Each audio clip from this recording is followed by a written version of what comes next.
interessante lá. Você viu essa exposição que vai vir para cá para o Brasil? Que o pessoal está preparando na Argentina? Não. Não? Eles estão preparando uma mega exposição lá daquele dinossaurão, cara. Como que chama? Aquele dinossauro lá na Argentina. Poxa, que tem o fêmur só o fêmur do bicho tem 2 metros. Gigantossauro. Eles estão preparando agora porque eles vão trazer a exposição para cá, para o Brasil, cara. Vai ser aquela na Oca também? Vai ser da Oca? Vai ser da Oca, isso aí mesmo. Eu fiquei sabendo, um colega meu, ele tava para ser monitor lá, e aí ele tinha comentado se alguém queria, eu vi eles comentando alguma coisa, mas eu não eles estão preparando, aí eu vi uma reportagem que eles estão preparando agora tudo, porque, que isso é uma coisa que eu queria falar, às vezes quando você vai numa exposição, galera, não está o osso lá, né? Isso é importante falar pro pessoal.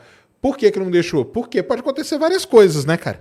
Então o osso você guarda ele, o fóssil, né? Ele fica guardado num lugar e você faz uma réplica dele para poder expor, não é isso, né? Exatamente. Isso aí é legal de explicar para a turma.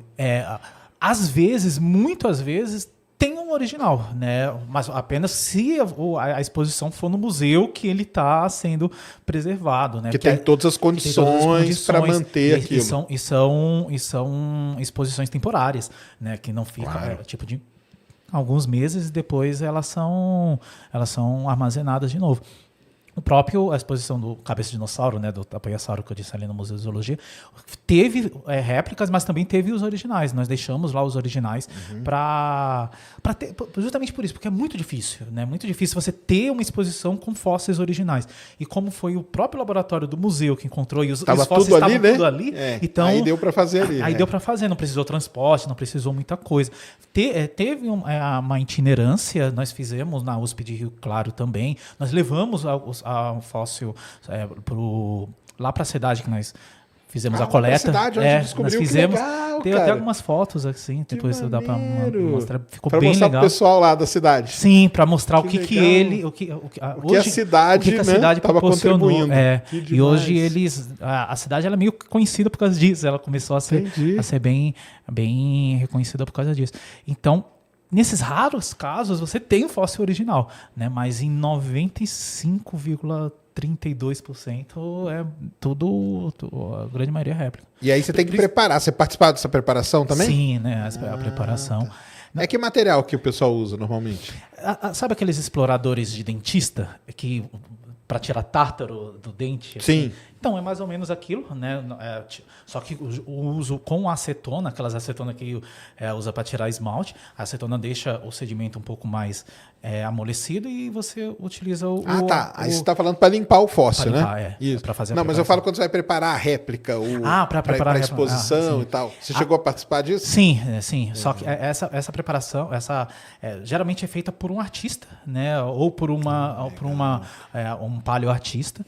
Eu ajudei, né, mais como uma mão extra para segurar, para ver, né, como que tá, porque eu mal consigo desenhar. Não, tem que ser um cara bom, né? Tem que ser um cara bom, né? O molde dá para ser feito, só que os detalhes e tudo é tudo feito por um paleoartista, né? É feita com aquelas espumas expansivas, aí, em muitos casos, né? Faz o molde com resina e depois coloca aquelas espumas expansivas e o artista ele vai depois tirar a espuma e começa a fazer a mágica dele. Tá, entendi. Aí em cima disso ele vai fazendo os detalhes, as coisas todas. Isso. Legal. É uma das técnicas, né? Também tem com gesso, né? Tem algumas técnicas com gesso, tem outras que são com aquelas aqueles materiais de colchonetes, esqueci. Enfim.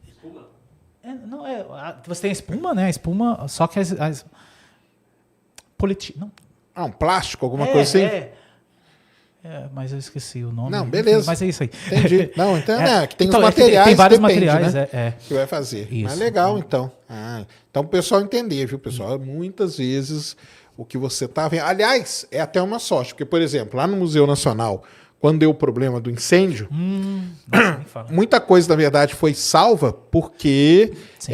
não estava exposta. Sim, né? sim. Então, a própria Luzia, né? Sim. A própria Luzia estava guardada, né? Então Tava. foi lá, pegou, beleza, né? Porque se tivesse exposto, tinha ferrado, né?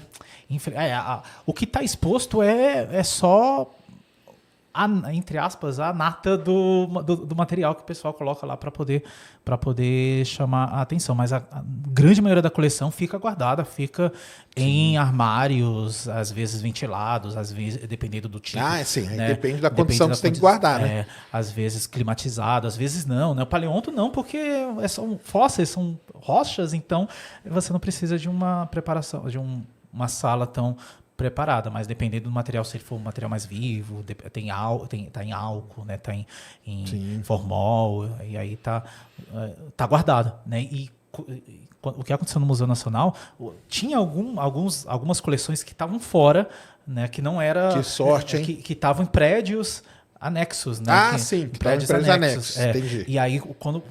A própria coleção de paleonto, ela ficava em um prédio, ficava dentro, mas ficava no estacionamento. Perdeu muita coisa no caso da paleonto ali? Perdeu? Perdeu. Não perdeu muita quanto outras coleções, mas perdeu consideravelmente. Alguns colegas meus tiveram pesquisas que estavam em curso, que teve que mudar essa perspectiva. O próprio Natan, que eu citei no começo, né, que é um amigo nosso que ele estava no meio do doutorado dele e o material, felizmente, não prejudicou. Só que como não teve mais laboratório, a pesquisa acaba sendo prejudicada indiretamente. Com certeza. Teve material que o teto caiu, quebrou, deformou o calor, né? O calor acabou deformando. Isso que é o problema, né? Também, né? O calor deforma tudo e depois você não volta, né? Foi uma tragédia, assim que... Foi uma das maiores tragédias aí, né? Sem dúvida. Para a ciência, recentemente, né? Falando, né? E hoje você está lá no museu ainda? No museu, não? Não. Hoje eu estou na UFABC, né? Eu estou no laboratório na UFABC. Mas aí você não contou. Depois você vai fazer mestrado em geologia, né? Não, você em fez paleonto. Em paleonto, após mesmo. Isso. Fazendo mestrado em paleonto, né? Com a Pterosaurus lá no laboratório da UFABC. Legal. E aí eu saí do museu em 2019, quando terminou a minha bolsa, né? E aí, só que eu continuei vinculado, só que como veio, né, a pandemia, aí o museu fechou. O museu fechou, né? Aí eu fui conseguir lá e agora eu tô lá, mas eu continuo indo para lá agora que está reabrindo, né? O próprio Museu do Ipiranga, né? Não o Museu de Zoologia, mas o Museu do Ipiranga ele vai reabrir agora. Vai agora dia 8, né, de setembro. Né? Uma né? baita de uma festa, lá vai ser legal pra caramba. Um cronômetro, uma contagem regressiva. E vai ter, porque lá tem, né? No Ipiranga tem o quê? De paleonto. Tem de paleonto, não? Não, tá lá o Museu de Zoologia, ele fica atrás do Museu do Ipiranga. Isso! Né? Então. Ele tá lá. Mas o laboratório fica lá, o Museu de Zoologia fica lá. Entendi. Lá na Mas Nazaré. vai ter coisa exposta lá no... O Museu Nacional, o museu do Ipiranga em si, não. O Museu do Ipiranga é mais de história. Sim, né? é de história. Mais não, história, mas eu pensei que nessa festa aí, na abertura, vocês iam colocar alguma coisa lá, pessoal. Seria legal. Deveria, né? Seria podia legal. coloca a cabeça do dinossauro, galera. Coloca. Nem que seja uma réplica. Claro, um negócio histórico pra caramba. Já que é um museu de história, né? Isso aí é história também, né? Sem dúvida. História dos seres vivos, né? Dos seres vivos. E esse